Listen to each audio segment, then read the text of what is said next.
All right, now we get into the fun stuff. This is the physical location. This is the first time that we have seen it. Let's jump in. We've seen the still images, but it's going to be so much easier to be able to get an idea of what we are looking at once we dive into the actual world itself. So if we go to, let's do Y. Let's move into character mode here. We go character mode. All right, this is the first time we have seen the location. Let's fly around here. I'll just show you from a bird's eye view perspective what this thing looks like. If we come back a little bit. Okay, so this is our location, right? And if we go to, where's our pen? Oh, we can't really do our pen while we're looking at it. But down here was location option 3, over here was 2, and over there is option number 1. So we're gonna start by just walking over to option number 1. And we could probably walk a little bit faster. So this is our angle that we are looking at for option number 1, right? Because we know that the sun will come up if we go, let's get out of this. I will use our pen tool. And we know, oh, that didn't work. What's going on there? Let's rise up here. Okay, if we come over here and select our pen, does that work now? Let's see. Pen with the mouse is never easy. We know that this is going to be the path of the sun, okay? It's going to be over here. You can tell from the shadows on the ground now that the sun is somewhere up there, okay? So now let's go back into this world. We will go into character mode. And let's move around. So this is the angle that we want to take, okay? And if we walk around, there's no real crazy things in the background that are gonna be obtrusive. It's just we're just finding a spot that looks nice. What happens if we come over here? Again, you can see these shadows are going exactly the way that we want them to, right? They're coming right towards us. There's the sun up there. We know, if we just look up straight from the road, it's on that side of the road, the right-hand side. So we're safe. The side of the car that is facing the camera is always going to be in shadow, which is a good thing, right? Now, if we come over to the camera, let's just say we have Artemis with us on the day, and we come over here to the camera, we change the view. We know that we're gonna be shooting an anamorphic, okay? Everything else in here is pretty straightforward. Let's go and make this just a little bit faster so we can run around a little bit. And we'll just set the focus point a little bit down there deep. Okay, so this is a 40mm.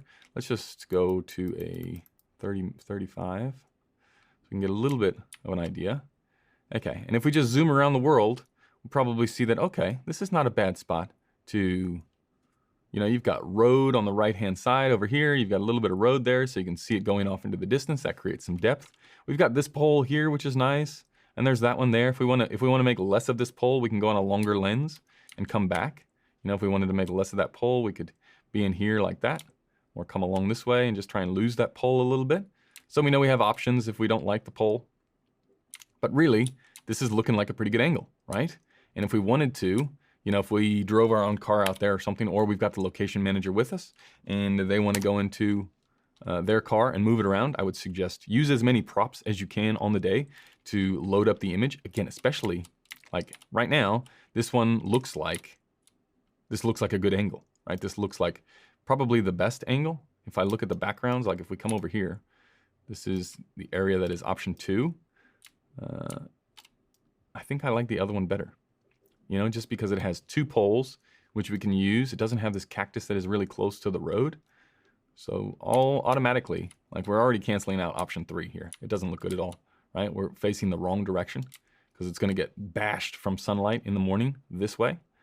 And then in the afternoon, if we're on this side, it's gonna be in shadow, but it will look completely different. And we're trying to really, if we can use the sun path to eliminate any major changes, that is going to be better. So let's come back here and let's just insert a car here and we'll see what that does. If we come over here, props, vehicles, car, let's just put a car right there. Okay, now, already, if we go inside the camera, already you can see the shadows are in our favor, right? This is exactly the shadow look that we want, because we know if the shadow is on this side of the car and it stays on that side of the car all day, it's going to make our lives significantly easier. We don't have to sandwich a person that is standing there. We can do lots and lots of different things to make this look good, as long as this shadow stays on this side of the car. So just looking around, you know, you might want to take some. If we just, let's see if we just take a still. We just take a still, we'll be able to go look at the storyboard section in a second here. But I'll come around to just do profile. Okay, this is still working.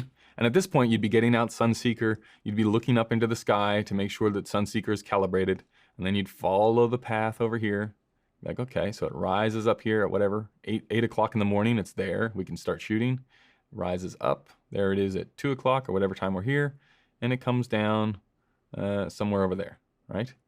So we're just getting out Sunseeker, taking a few stills, using the car that the location manager brought or that you came in, and just going around trying to find which location is going to work the best. And for my money, like I said, I like, because location 1 and 2 are the same for the sun path, now it's about what we like and what we don't like. So as I'm building up the story that I'm going to give to the director and the production company, I'm starting to say, okay, what makes sense here? What is looking good? Well, I like that we have these 2 poles, right? Because they add depth, just different colors in the background. Because you can imagine if we've got somebody outside of this car and we are going to, well, let's just put somebody out there. Let's say it's the location manager. And we'll add somebody in there. If we go to actors, and let's just use a simple sort of stand-in actor. And let's say that this guy is our location manager. Okay, we're gonna come over here. Where's our camera? There it is over there. Let's jump inside of our camera again. And we'll come on this side of him. Okay, so now he's front lit in this section, right? And that's what he's going to be if you were to leave this to the afternoon. Let's lock focus on him.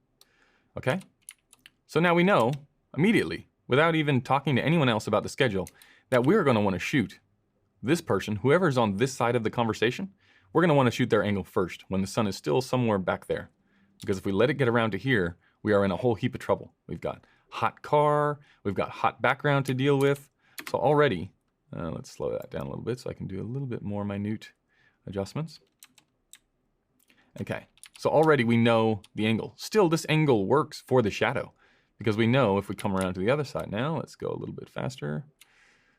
Let's come over this way, turn it around and see the other angle. Now, we've got all these shadows coming towards us, all that darkness coming towards us. We know that this is going to be the perfect angle for whoever is on this side. So this is going to be an afternoon angle, right? So take your still in the best possible light. We'll change this guy's direction so we can actually see him a little bit better. Okay, like that. We'll jump back in the camera. And now, okay, he's in shadow now because this is what the real world looks like. But we know we can pretty this way up. So we don't have to get too concerned about how this looks.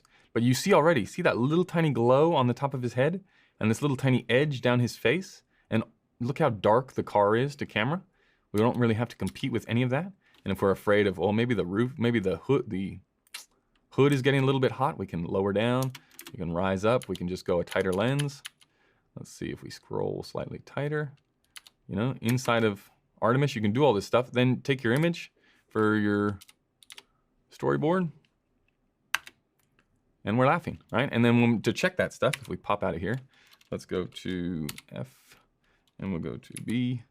Okay, so this is the stills that we just took. Now if we come in here, we have a little look at what we took. Okay, we've got the shadow going the right way for our wide shot. Not the right time, but we know when we talk to the director, we'll say, hey, this will be the angle that we like. Let's just do it in the morning so that the sun is over here. And if we draw on this, let's come over here. Let's see. So we know the sun path is going to be something like this. So as soon as this sun is here, which you can figure out with Artemis, what time that's going to be out of the frame, then we can be shooting this wide. And we know if we shoot this way in the morning, that the wide will be the first thing that we start with, which everybody likes, because then you can match everything to whatever the weather is on that day. If you've got changing weather, it's always tricky not shooting the wide first. So that works, right? This path works. Then this angle also works because you've got shadow in there, right? If we come back here, click on our pen, we know we've got shadow in here. We're looking at shadow coming this way. You got shadow across the ground. This stuff is also interesting here. These little things in the foreground, and we'll talk about those later, like planning for art department and what they can use to help muck up the frame a little bit. And then this way works as well. So on the physical location side of things, we're winning here. This appears to be our spot. And if we go, actually we'll go just to character mode here. Let's get out of this. Come here, we'll walk around. So if we walk around to this side, see, shadow, little tiny edge on him, all the other shadows coming this way. And if we run over to the second option, you can see it is the same. It's just there's this big cactus is sort of getting in our way. And if we brought the cars forward anymore, we're getting very close to this intersection. So just from my own personal feedback, I'd be saying option number 1 looks like a win, 2 is second, and 3rd is a non-starter. So that is a look at a very quick location scout in the physical world. Place some of the cameras, or place some of the cars that we drive out there. If you're there by yourself, place your own car in there, try and get a feel, and then focus on taking the best photos. We'll talk about this in the next section. Take the best photos of the location angle that you like. Right? That's the hard process with location managers, is they're just going to take random stills. Whereas if you go out there yourself, especially with a director, and you get them to stand in, you can really pretty up the images and use shallow depth of field to hide things that you don't like. And it's much easier to tell your story of which location is better if you're there physically. So always fight to be there if you can, even if it means going out there free of charge if you're interested in the project. But do your best to get out there and see, because you will receive benefits that are exponentially better than just looking at the stills themselves.